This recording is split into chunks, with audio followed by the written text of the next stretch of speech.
Ang krisis di gyud makapugong nga sagana sa tao sa pagkaon labi na kun lamian apan mas ubos nga presyo. Sama ring usa ka kan-anan nga namugna sa tulo ka mga journalist nga nagpauso sa kaon nga white tihik-tihik.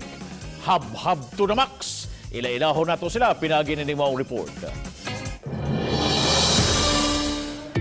Lami bang ihab-hab apan limitado ang budget? Ayaw na pagpugong-pugong kay nagpaabot na ang kagumkom nga ginabot. Suka, sili o ginadad nga sibuyas ang Paris, pastilan tulid na ang tinai. Lami apan in moderation lang kay ang sakit sa tiguang, basin mo tumaw.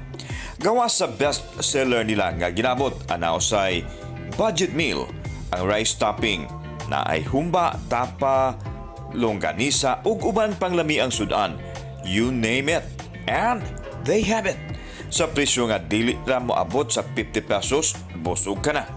Luyo ning tanan ang tulo ka mga certified hab-habero, ang mga reporter nga walay ugam dili sa pagkaon ha, kun dili sa ilahang paghatod sa balita.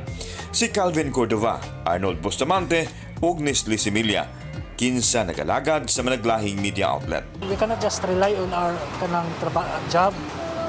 Kita na to na yung magkampanya manera, na yung mga retrenchment. So dapat nagi tayo full back in case na yung nahitabo. Amo ning na bantayan ba nga dili lang bitaw ta magsalik sa atong trabaho kundi ato pong sudlon ang negosyo considering nga karong mga panahon na lisod gyud kayo. Nahimugso ang negosyo taliwa sa pandemya, gawas sa tinguha nilang may kasandigan nga panginabuhian o makahatag og trabaho sa uban. Pulos first-timer sila apan determinado. Kay matod nila, ang sinugdanan raman gyud kuno ang sakit. Apan sa kadugayan, lami na. Sama sa mga sudan nga kun matilawan, makapamalita gyud sa uban. Sa trabaho kanang siyempre sa early in the day, nag-field me.